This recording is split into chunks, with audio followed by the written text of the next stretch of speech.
Good afternoon students, कैसे हो आप सभी। तो चलिए today we are going to discuss about education and globalization, शिक्षा और वैश्वीकरण। सबसे पहले हम वैश्वीकरण का मीनिंग पढ़ेंगे, मीनिंग ऑफ ग्लोबलाइजेशन। वैश्वीकरण का अर्थ, जैसे कि आप सभी को पता है, वैश्वीकरण मतलब पूरे ब्रह्मांड, इसको भूमंडलीकरण भी कहा जाता है, यानी कि पूरे ब्रह्मांड की बात करते हैं। वैश्वीकरण का शाब्दिक अर्थ है किसी विचार, क्रिया अथवा वस्तु को पूरे विश्व में प्रसारित करना। इस प्रक्रिया के लिए एक दूसरे शब्द भूमंडलीकरण का भी प्रयोग किया जाता है।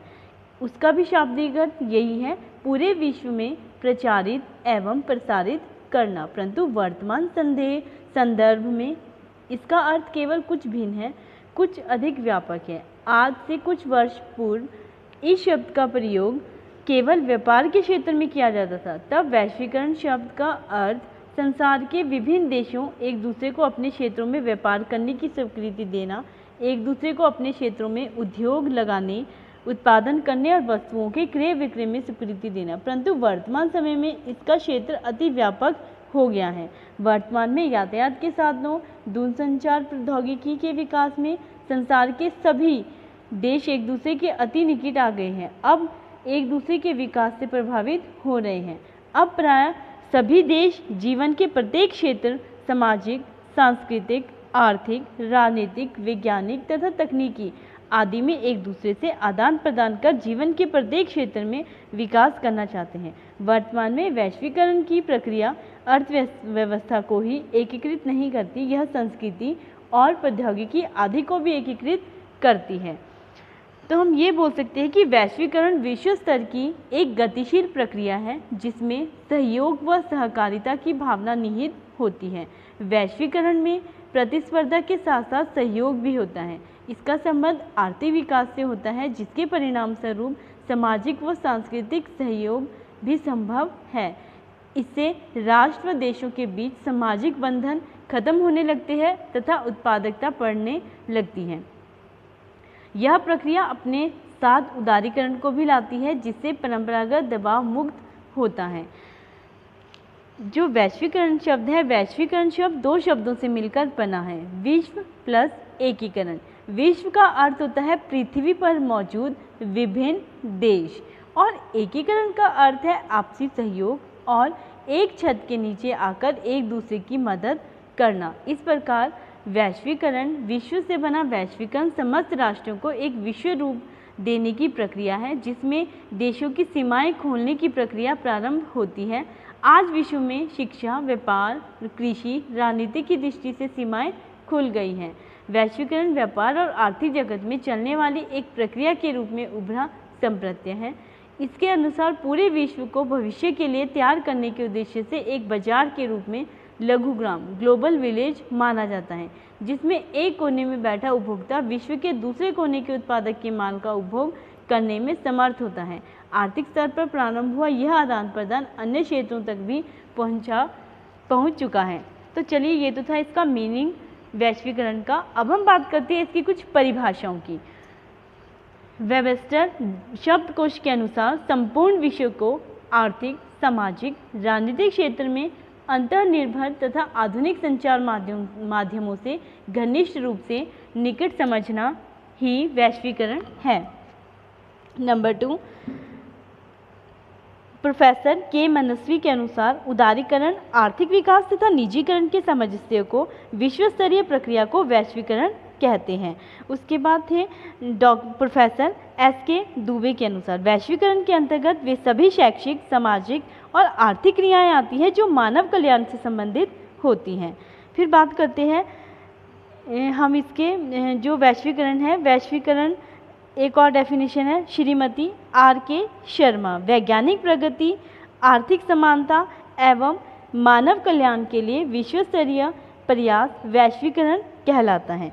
तो चलिए, अब हम बात करते हैं कि शिक्षा में वैश्वीकरण का क्या प्रभाव पड़ा। वैश्वीकरण का शिक्षा पर प्रभाव, शिक्षा का भूमंडलीकरण भी बोल सकते हैं। शिक्षा के भूमंडलीकरण से अभिप्राय शिक्षा व्यवस्था पर विश्व के विभिन्न देशों की नीतियों एवं शिक्षा सिद्धांतों के प्रभाव से है, जिसके परिणाम स्वरूप विश्व के प्रत्येक देश में शिक्षा का स्वरूप लगभग एक जैसी विशेषताओं को लिए हुए होगा। शिक्षा के भूमंडलीकरण का अर्थ है अधिक सटीक शब्दों में किया जा सकता है कि जैसे समस्त विषयों में शिक्षा की प्रक्रिया में सामान्य तत्वों का पाया जाना तथा विभिन्न राष्ट्रों की शिक्षा पद्धतियों का समन्वय स्थापित करना क्या कहलाता है? शिक्षा का भूमंडलीकरण कहलाता है। तो चलिए अब हम बात करते हैं इसके कुछ पॉइंट्स की, जिससे कि ये पता चल जाएगा कि वैश्वीकरण ने शिक्षा के प्रत्येक पक्ष को प्रभावित किया है। तो चलिए हम बात करते हैं नंबर 1, पाठ्यक्रम में परिवर्तन।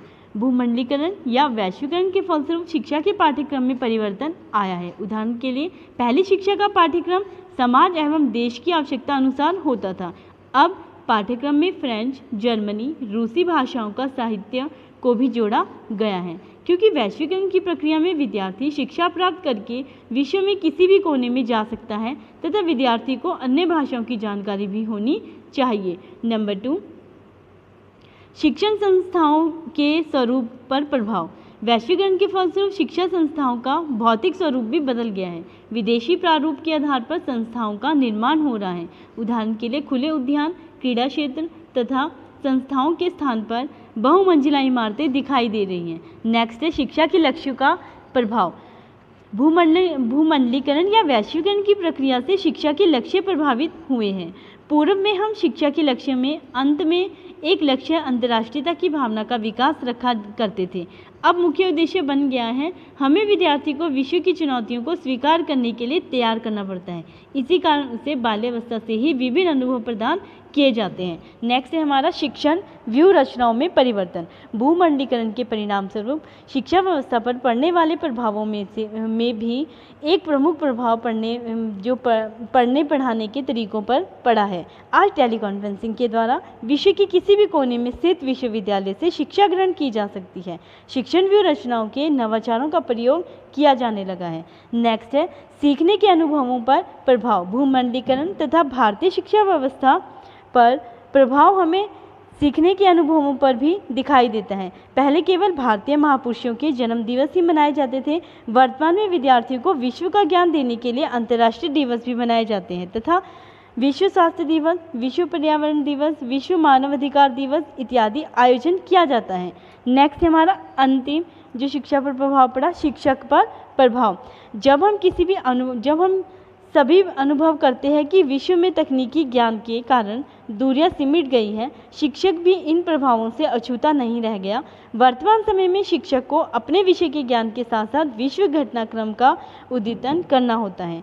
भूमंडलीकरण की प्रक्रिया के परिणाम स्वरूप शिक्षक अब पूर्व की अपेक्षा अधिक जागरूक, गतिशील हो गया है, ठीक है, जिससे अंतर्राष्ट्रीय स्तर की घटनाओं का भी विद्यार्थियों को ज्ञान दिया जाता है।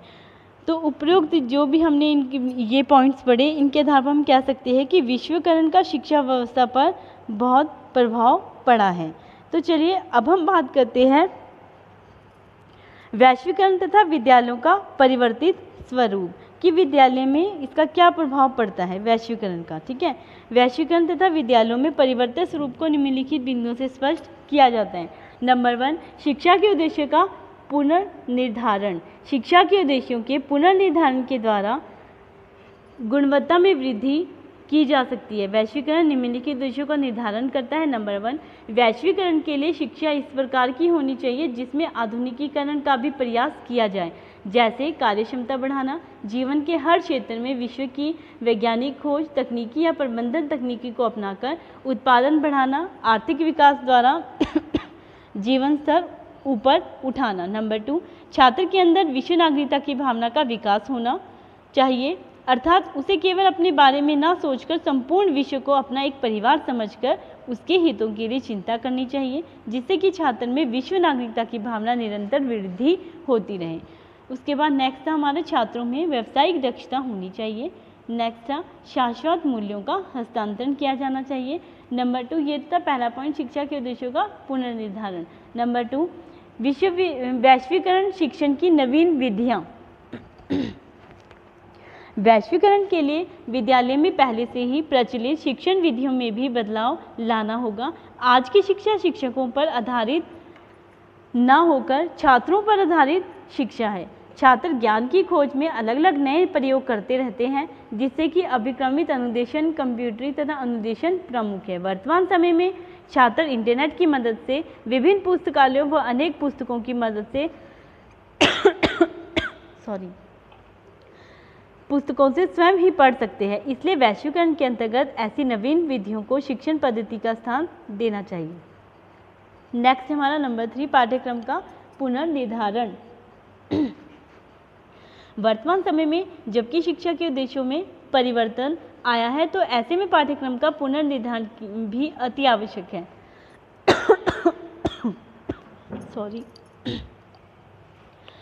पाठ्यक्रम में इस प्रकार होना चाहिए कि वैश्वीकरण के परिवेश में स्वयं को ढाल सके। इसलिए अन्य विषयों के साथ साथ विश्व इतिहास, भूगोल, विश्व तकनीकी आदि के ज्ञान को भी सम्मिलित किया जाना चाहिए तथा पाठ्यक्रम में विभिन्न राष्ट्रों में रहने वाले व्यक्तियों के रहन सहन और उनकी समानताएं, असमानताएं तथा इससे जुड़े अन्य विषयों को भी समाहित करना चाहिए।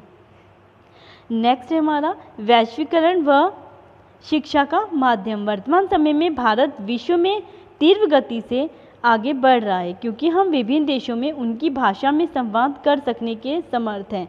भारत जिनको कि अंग्रेजी भाषा का अच्छा ज्ञान है, जिसका लाभ वे अंग्रेजी शिक्षा भाषी देशों के माध्यम से संवाद स्थापित करने में मिला है, जैसे कनाडा, ब्रिटेन, अमेरिका आदि।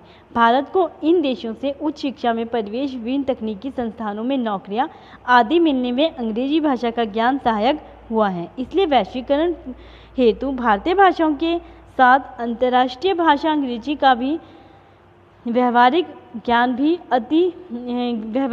भी यदि हम छात्रों को देंगे तो हम आगे बढ़ने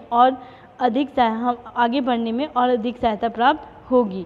भारत की निरंतर प्रगति के लिए अंग्रेजी भाषा को भी शिक्षा का माध्यम बनाना चाहिए। नेक्स्ट है हमारा अनुशासन। वर्तमान में जबकि छात्रों के अंदर अनुशासन संबंधी गुण का ह्रास होता जा रहा है, ऐसे में उनमें स्वस्थ अनुशासन का विकास करना अति आवश्यक है। उनमें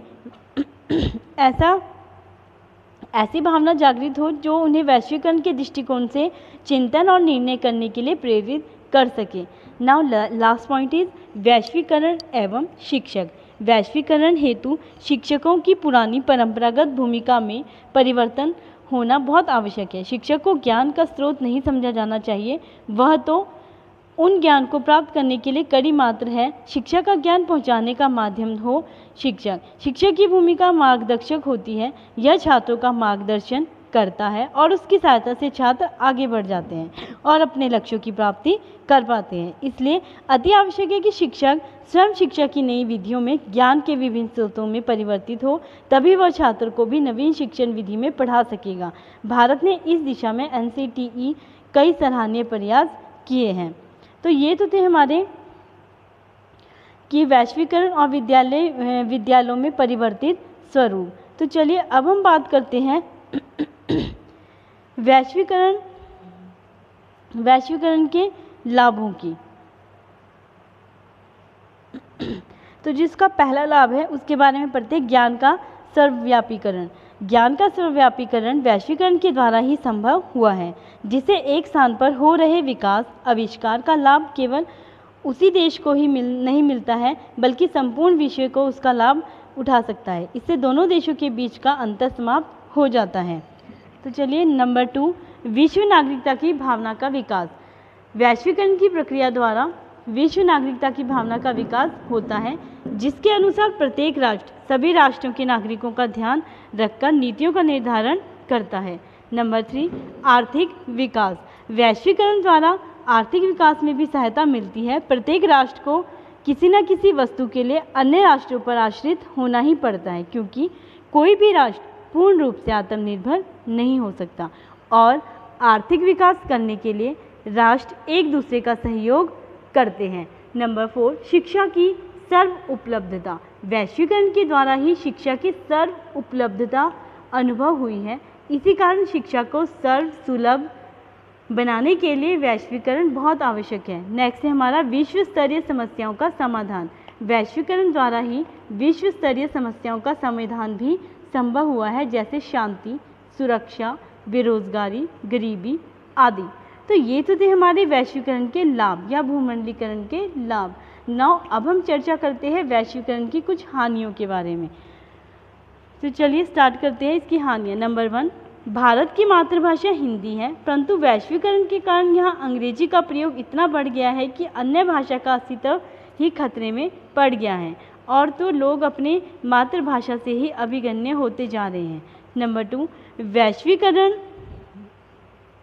वैश्वीकरण के द्वारा दूरस्थ शिक्षा को बढ़ावा मिलता है, जिससे शिक्षा के व्यापारीकरण को बल मिला है और वह शिक्षा एक बाजारी वस्तु बनकर रह गई है। नाउ नंबर 3, इंटरनेट के बढ़ते प्रचलन के कारण बच्चों का सांस्कृतिक विकास रुक गया है तथा उनमें आध्यात्मिक मूल्यों का ह्रास होता जा रहा है। नंबर 4, वैश्वीकरण के द्वारा शिक्षक व छात्र के बीच का आदरपूर्ण संबंध समाप्त होता जा रहा है। ये तो थे हमारी इसकी वैश्वीकरण की हानियाँ। तो चलिए अब हम बात करते हैं कि वैश्वीकरण के मुख्य खतरे की वैश्वीकरण के कारण ऐसी कौन कौन सी अड़चनें, या ये बोल सकते हैं कि वैश्वीकरण को प्रभावित करने वाले कारक। तो चलिए स्टार्ट करते हैं। नंबर 1, सांस्कृतिक विलंबना। भौतिक संस्कृति को ग्रहण करने की प्रक्रिया तत्पर होती है। भौतिक संस्कृति बहुत ही धीमी गति से प्रकट होती है। भूमंडलीकरण की प्रक्रिया द्वारा इस अंतराल को अधिक बढ़ा दिया जाए तो सांस्कृतिक विलंबना की स्थिति उत्पन्न हो जाती है। नंबर 2, स्वदेशी आक्रमण। न्यू कीमत में क्रय करने की सहज स्वदेशी इच्छा स्वदेशी महंगे उत्पाद की तुलना में सस्ते तरह विदेशी उत्पाद को क्रय करने की इच्छा को बढ़ावा देती है। यहाँ शिक्षा को भी एक उत्पाद के रूप में मान लिया गया है। यह ध्यान देने योग्य है कि अब इसमें से दूरगामी परिणाम कितने घातक होंगे और कितना चिंता का विषय बनेगा। नंबर 3, जीवन शैली में परिवर्तन। जीवन में संतोष को सर्वोपरि स्थान देने वाली भारतीय सभ्यता व शैली में भूमंडलीकरण के कारण परिवर्तन आया है। हम पाश्चात्य शैली में जीवन यापन को श्रेष्ठ मानने लगे हैं। भारतीय मूल्यों के प्रति सम्मान की भावना में शिथिलता आ रही है।